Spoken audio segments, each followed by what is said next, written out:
అలాగే డాక్టర్ గారు ఊపిరితిత్తుల సమస్యల్లో ఇంకోటి ఊపిరితిత్తుల క్యాన్సర్. సో అసలు ఈ క్యాన్సర్ ఎందుకు వస్తుందంటారు? ఏ వయసు వారికి ఎక్కువ వస్తుంది? అంటే వయసుకు సంబంధం లేకుండా వస్తుందండి. క్యాన్సర్స్ అనేటివి వయసుకు సంబంధం లేకుండా వస్తుంది. క్యాన్సర్ అంటే ఏంటండి? రక్తనాళం నుంచి ఒక్కొక్క సెల్లు ఒక టిష్యూని పట్టుకొని ఆ డెడ్ అయింది అనుకోండి. ఒక సెల్లు ఒక టిష్యూని పట్టుకొని ఆ టిష్యూ డెడ్ అయిపోయింది అనుకోండి. అంటే దానిలో బ్లడ్ సర్క్యులేషన్ లేకుండా డెడ్ అయిపోయిన సెల్ని మనం క్యాన్సర్ అంటాం.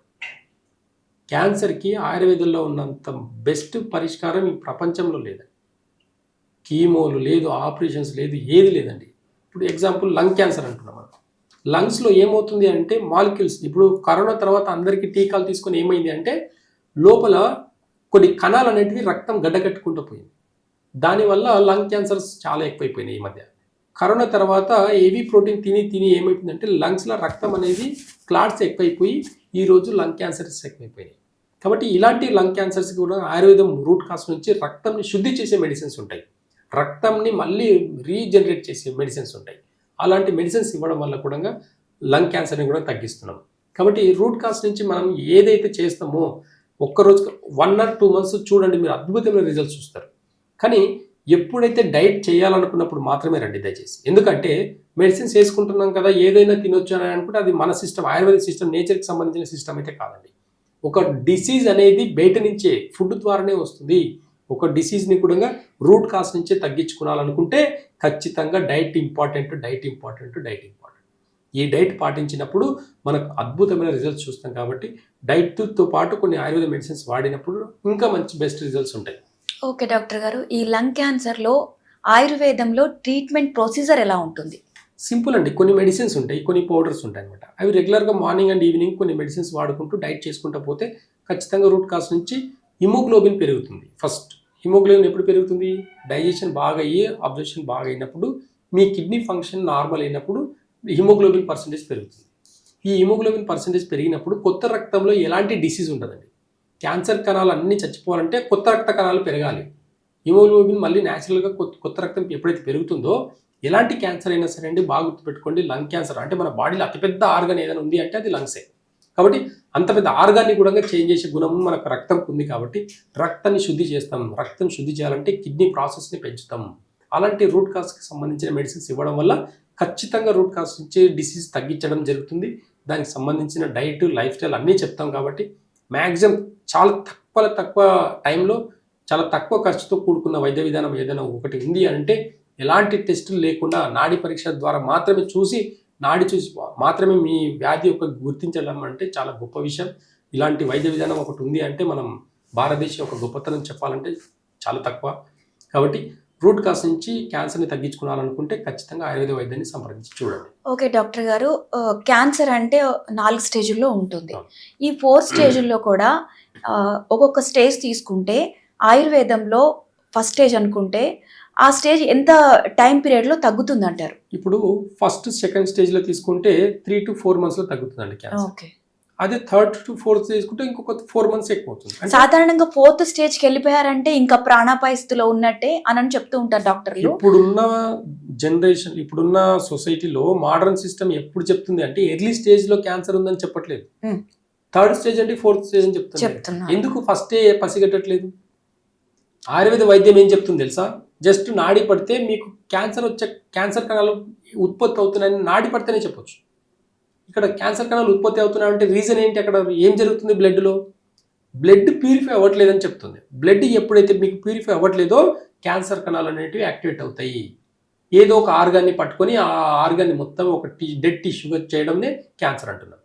కాబట్టి అక్కడ మళ్ళీ కొత్త రక్త కణాలని మనం ఉత్పత్తి ఎప్పుడైతే చేస్తామో ఖచ్చితంగా, ఇప్పుడు ఒక పుండు ఉందండి, ఒక పుండుకి మొత్తం ఒక పసుపు పట్టేసి మొత్తం పాడైపోయింది అనుకుందాం. దానికి మళ్ళీ కొత్త రక్త కణాలు ఎప్పుడైతే చేరుతాయో దగ్గరికి, ఆటోమేటిక్గా ఆ పుండు అనేది హీల్ అయిపోతుంది.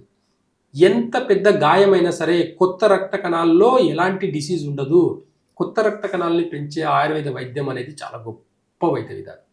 మండూర భస్మం, లోహ భస్మం ఇవన్నీ కూడా బ్లడ్ని ప్యూరిఫై చేస్తాయి. బ్లడ్ ఎప్పుడైతే మీ బాడీలో ప్యూరిఫై అవుతుందో ఖచ్చితంగా రూట్ కాస్ నుంచి ఎలాంటి క్యాన్సర్ అయినా ఫస్ట్ స్టేజ్లో అయినా, సెకండ్ స్టేజ్లో అయినా, 4th స్టేజ్లో అయినా వైద్య విధానం ఉంది. కాకపోతే 2-3 months వాడాలా, 4-5 months వాడాలని మాత్రమే వాళ్ళ నాడిని చూసి మేము చెప్తాం. కాబట్టి కొన్ని 4th stage 3rd stage cancers కూడా 2-3 monthsలో తగ్గిన రోజులు కూడా ఉన్నాయి. కాబట్టి అంటే కొంతమందికి ఎక్కువ టైం పడుతుంది. అంటే అలోపతిలో కూడా 4th స్టేజ్లో నయం కాని క్యాన్సర్ ఆయుర్వేదంలో నయమవుతుంది అంటారు. ఖచ్చితంగా నయమవుతుందండి. కాకపోతే టైం పీరియడ్ అవుతుంది. కొంచెం ఒక 3 months 4 months వాడాల్సిన టైం పెరుగుతుంది అనమాట 4th స్టేజ్ అంటే. అదే ఎర్లీ స్టేజ్లో అయితే మాత్రం 3 months 2-3 months వాడితే సరిపోతుంది. ఈ డ్యూరేషన్లో మాత్రమే తేడా ఉంటుంది తప్ప తగ్గడంలో ఏం తేడా ఉంటుంది. ఖచ్చితంగా తగ్గుతుంది. 4th స్టేజ్ అయినా 2nd స్టేజ్ అయినా 1st స్టేజ్ అయినా క్యాన్సర్ కణాలు అనేటివి మనం వాటి మీద డామినేట్ చేసి కణాలని పెంచితే ఖచ్చితంగా కొత్త రక్త కణాలు కన్నా మనం ఉత్పత్తి చేయగలిగితే బాడీలో ఖచ్చితంగా ఏ స్టేజ్లో అయినా క్యాన్సర్ అనేది తగ్గుతుంది. అయితే సాధారణంగా ఈ లంగ్ క్యాన్సర్కి ఒకటే రకమైన మెడిసిన్ ఉంటుంది, తగ్గుతుంది కూడా ఏ డిసీజ్ కైనా కూడా. తగ్గుతుంది. అలోపతి కన్నా ఆయుర్వేదం బెస్ట్ రిజల్ట్స్ ఉంటుంది. మీరు చూడండి, మీరు ఒకసారి వాడి చూడండి, మీ ధైర్యంతో రండి. మీరు ఏమి అవ్వదన్నా ఒక ధైర్యంతో రండి, చూడండి, మీ ధైర్యం మిమ్మల్ని కాపాడుతుంది. భయంతో వచ్చారంటే మీ కిడ్నీలు రియాక్ట్ అయ్యి ఖచ్చితంగా మీకు భయం వల్లనే మీకు కిడ్నీలు పాడవుతున్నాయి. దానివల్ల బ్లడ్ అనేది ప్యూరిఫై అవ్వట్లేదు, దాని వల్లనే సమస్యలు ఇంకా పెరుగుతున్నాయి. కాబట్టి ఎలాంటి అనుమానాలు లేకుండా మీరు ఒక్కసారి వచ్చి సంప్రదించి చూడండి. ఎలాంటి రిపోర్ట్స్ అవసరం లేదండి, నాడి చూసి మాత్రమే చెప్తాం. కాబట్టి ఎలాంటి రిపోర్ట్స్ కి తావలేదు. అలాగే ఫుడ్ డైట్ కూడా ఒకేలా ఉంటుంది. ఖచ్చితంగా లంగ్ ఇష్యూస్ ఉన్న ప్రతి ఒక్క వ్యక్తికి ఇంతే ఖచ్చితంగా డైట్ ఉంటుంది.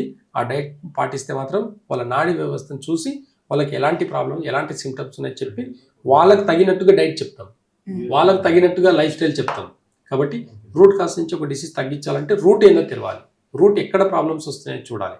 ఆ రూట్ను ఒకటి సరిచేస్తే ఖచ్చితంగా మనకు అన్ని అద్భుతమైన రిజల్ట్స్ ఉంటాయి. కాబట్టి ఒకసారి సంప్రదించి చూస్తేనే మనకు ఇప్పుడు పాత పేషెంట్స్ చాలా అద్భుతమైన మోకాళ్ళ ఆపరేషన్స్ మన దగ్గర లేదండి. మనకు ఎంత ఏ స్టేజ్లో మోకాలు పాడైపోయినా మళ్ళీ రీజనరేట్ చేసుకోవచ్చు. ఒక బోన్ ఇరిగిపోతే ఎట్లయితే న్యాచురల్గా అతుక్కుంటుందో ఒక బోన్కి మోకాళ్ళ దగ్గర కూడా ఎంత రాపిడ్ అయిపోయి కూడా అరిగిపోయినా సరే న్యాచురల్గా బోన్ గ్రోత్ చేసుకోవచ్చు. బొక్క యొక్క గుణం ఏంది అంటే ఎంత ఇరిగిపోయినా సరే మళ్ళీ గ్రో అవుతుంది. మనం స్మార్ట్నెస్ ఏంది అని అంటే నొప్పి ఉండకూడదు. మోకాలు ఆపరేషన్ చేసుకునే వాళ్ళు కేవలం నొప్పి కోసమే ఆపరేషన్ చేసుకుంటున్నారు. కేవలం నొప్పి ఉందని మాత్రమే ఆపరేషన్. అక్కడ అంటే నొప్పికి ఆపరేషన్ అవసరమా? తల నొస్తే రేపు తల తీసి పెడతారా ఏంది? ఆలోచించండి. మోకాల నొప్పులు తగ్గాలంటే కూడా రూట్ కాజ్ నుంచి వైద్య విధానం అందిస్తే తగ్గుతుంది. అయితే మోకాళ్ళ నొప్పుల గురించి మాట్లాడుతున్నారు కాబట్టి ఇప్పుడు అలోపతిలో కూడా RFA అనే ఇంజెక్షన్ వచ్చింది, మరి అది సర్జరీ లేకుండానే చేస్తున్నారు. సో అది బెస్ట్ అంటారా, ఆయుర్వేద ట్రీట్మెంటే బెస్ట్ అంటారా, ఏది తొందరగా తగ్గుతుంది అంటారా? అయితే ఆ ఇంజెక్షన్ తీసుకొని పర్మనెంట్గా తగ్గించుకున్న వాళ్ళు ఎంతమంది? 6 months కన్నా ఎక్కువ పనిచేయదండి ఇంజెక్షన్. ఈ 6 months కూడా అక్కడ ఉన్న కండరాలని అక్కడ ఉన్న బోన్ని స్టిమ్యులేట్ చేసి పెట్టి ఉంటాయి.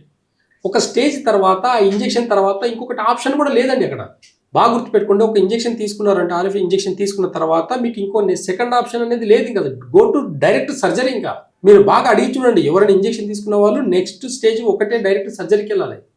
కానీ ఆయుర్వేద మూలం ఏం చెప్తుంది? మీ డైజెషన్ సిస్టమ్ ఇంప్రూవ్ చేసుకుంటే మీరు తినే ఫుడ్లోనే కాల్షియం వస్తుంది, విటమిన్స్ వస్తాయి, మినరల్స్ వస్తాయి, అవి మన బాడీకి సరిపోతాయి. ఎంత పాడైన ఆర్గాన్స్ని, ఎంత పాడైన టిష్యూని కూడా రీజనరేట్ చేసేది ఒకటి ఉంది అంటే అది ఫుడ్డే. ఏ ఫుడ్ తినాలి, ఏ ప్రాబ్లంకి ఏ ఫుడ్ తినాలి, ఏ ప్రాబ్లంకి ఏ ఫుడ్ తినకూడదు అనేది తెలియాలి మనం. ఇది ఒక్కటి తెలుసుకున్నామంటే ఏ వ్యాధికైనా సరే రూట్ కాజ్ దొరికిపోతుంది. రూట్ కాజ్ ఎప్పుడైతే దొరుకుతుందో ఖచ్చితంగా మీ వ్యాధి తగ్గాల్సిందే. కాబట్టి అవగాహన లోపం వల్ల ఈరోజు హాస్పిటల్కి పరిగెడుతున్నారు. అవగాహన లోపం వల్ల ఎన్ని ఎక్స్రేలు MRIలు తీసుకుంటారో ఒక్కసారి చూసుకోండి. ఆ రేడియేషన్ ఎంత ప్రాబ్లం క్రియేట్ చేస్తుంది చూడండి. ఒక్క సిటీ స్కాన్ చేస్తే సిటీ స్కాన్ యొక్క వేవ్స్ మన బాడీ మీద ఎంత నెగిటివ్ ఇంపాక్ట్ పడుతుంది తెలుసా? ఒక్క ఎక్స్రే, ఒక MRI, ఇవన్నీ బ్లడ్ టెస్ట్లు అండి. అసలు ఒక్క బ్లడ్ టెస్ట్, రెగ్యులర్గా బ్లడ్ టెస్టులు చేసుకునే వాళ్ళకి ఒక సవాల్ అండి. ఒక చిన్న విన్నపం గుర్తుపెట్టుకోండి. డయాబెటిక్, షుగర్, BP, థైరాయిడ్ ఉండే వాళ్ళందరికీ కూడా ఒక విషయం చెప్తున్నాను ఈరోజు. ఒక్కటే శాంపుల్ ఒక 10 ml తీయండి, 2 ml సపరేట్ చేయండి, 4 కంటైనర్లు సపరేట్ చేసేసి 4 ల్యాబ్లకు పంపించండి. 4 ల్యాబ్లో సేమ్ రీడింగ్ వచ్చిందనుకోండి, ఈ టెస్టులు అనేవి నిజమని నమ్మండి. మీరు 4 ల్యాబ్లో 4 రిపోర్ట్లు వేరే వచ్చిందనుకోండి, వీటికి స్వస్తి చెప్పండి. నేచర్ని ఫాలో చేయండి, అద్భుతమైన రిజల్ట్స్ మీరు చూస్తారు. నేచర్ ఏం చెప్తుందో మీకే తెలుస్తుంది. మీ రిపోర్ట్ మీరే చెప్తారండి. ఒక డాక్టర్ ముంగటికి వెళ్ళేసి మీ ప్రాబ్లం చెప్పేదాకా టెస్టులు రావట్లేదు. ఆయుర్వేద వైద్యం అలా లేదండి. మీరు వచ్చి ముంగట కూర్చుకొని నాడి ఒకటి ఇస్తే చాలు సరిపోతుంది. మీకు ఏం ప్రాబ్లం ఉంది రూట్ కాస్ అని చెప్తున్నారు. అయితే ఆయుర్వేదంలో టెస్ట్లు ఏమి చేయకుండానే మీరు ట్రీట్మెంట్ ఇస్తా అంటారా? అంతే కదండి. ఇప్పుడు ఆయుర్వేదం పుట్టినప్పుడు ఎలాంటి టెస్టులు ఉన్నాయండి? ఎలాంటి టెస్టులు లేవు. నాడీ వ్యవస్థ మాత్రమే. ఒక నాడీ వ్యవస్థని వాళ్ళ ఆలోచన విధానాన్ని కూడా పసిగట్టి వాళ్ళ ఆలోచన విధానాన్ని బట్టి మెడిసిన్స్ ఇస్తారు. ఆయుర్వేద వైద్యం కొన్ని వేల సంవత్సరాల గ్రంథాలండి. అసలు వేల సంవత్సరాల నుంచి ఉంది. ఆ నిన్న కాక మొన్న వచ్చి 200 సంవత్సరాల కింద వచ్చిన అలోపతి గొప్పదా, వేల సంవత్సరాల నుంచి ఆయుర్వేద గొప్పదా? కంపేర్ చేస్తే ప్రకృతి కింద బతుకుతున్నప్పుడు ప్రకృతిని ఆస్వాదించాలి, మన ప్రకృతిని అనుభవించాలి. మనం తినే ప్రతి ఫుడ్, ప్రతి వెజిటేబుల్స్ విటమిన్స్ మినరల్సే కదా ఉన్నాయి. అవే కదా ఇప్పుడు టాబ్లెట్ రూపంలో తయారు చేసి అమ్ముతున్నారు. విటమిన్ డి లోపం ఎండకెళ్ళి పనిచేస్తే రాదా? ఎంతసేపు ఏసీలో కూర్చోాలా? బయటికి వెళ్ళి ఇలా సరదాగా తిరిగేదాన్ని కూడా అవదా? అలాంటి వాళ్ళకి విటమిన్ ప్రాబ్లం లేదు. మరి పల్లెటూర్లలో ఒక పెద్ద అపార్ట్మెంట్స్ తీసుకుందామండి. అందరికీ విటమిన్ డి చెక్ చేయండి, దానిలో 50% లోపం ఉంటుంది.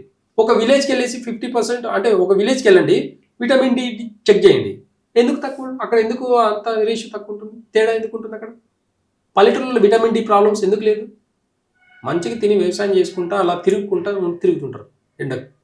మనం ఇంట్లోకి బయటికి కూడా వెళ్ళట్లేదు. ఈరోజు అపార్ట్మెంట్స్లో నుంచి బయటికి కాలు పెట్టాలంటే మహా అయిపోయింది. అంటే దీన్ని బట్టి చూస్తే అలోపతిలో టెస్ట్ల కోసం ఖర్చు పెట్టాలి, డాక్టర్లకు ఫీజులు ఎక్కువ ఇచ్చుకోవాలి, డిసీజ్ తగ్గుతుందా లేదా అన్న డౌట్లు కూడా ఉంటాయి. కానీ ఆయుర్వేదంలో మాత్రం వీటన్నిటికీ సొల్యూషన్ ఉందంటారు. మొదటి నుంచి అంటే కొన్ని వేల సంవత్సరాల నుంచి ఉంది, మనకు తెలియదు అంతే. తెలిసినా కానీ మన మూర్ఖత్వంతో కూడా వెళ్ళట్లేదు. ఆయుర్వేదిక అబ్బో కషాయాలు ఇస్తారు, చేదు ఉంటాయి, మందులు ఉంటాయి, మరి చేదే ఉంటాయి. కాకరకాయ చేదే ఉంటుంది, అయినా తినట్లేదా? మనం తినట్లేదా? తింటున్నాం కదా, దానికి ఉన్న బెనిఫిట్స్ దానికే ఉంటాయి కదా. అన్ని టేస్ట్ని తినాలి. అందుకే ఉగాది అని ఒక పండుగ చెప్పుకొని అన్ని టేస్ట్ని మనం టేస్ట్ చేస్తున్నాం. ఎందుకు? అన్ని పంచభూతాల నుంచి వచ్చినాయి, అన్ని షట్రుచుల్ని మనం అనుభవిస్తేనే బాడీ బ్యాలెన్స్గా ఉంటుంది. ఒక టేస్ట్ మాత్రమే తింటానంటే అవ్వదు, ఇంబ్యాలెన్స్ అవుతుంది. ఆ ఇంబ్యాలెన్స్ని ఫేస్ చేసేదానికి రెడీగా ఉండండి. కాబట్టి ఆయుర్వేదంలో ఎలాంటి టెస్టులు లేకుండానే వైద్య విధానం పుట్టింది. కాబట్టి ఖచ్చితంగా ఎలాంటి టెస్టులు లేకుండానే మీకు ఉన్న వ్యాధికి రూట్ కాజ్ నుంచి మెడిసిన్స్ ఉన్నాయి. పత్యం చేసుకుంటూ ఒకవేళ వాడితే అద్భుతమైన రిజల్ట్స్ చూస్తారు. ఊపిరితిత్తులకు సంబంధించినటువంటి సమస్యల గురించి, వాటికి ఆయుర్వేదంలో ఉన్నటువంటి ట్రీట్మెంట్ గురించి చాలా చక్కగా చెప్పారు. Thank you so much.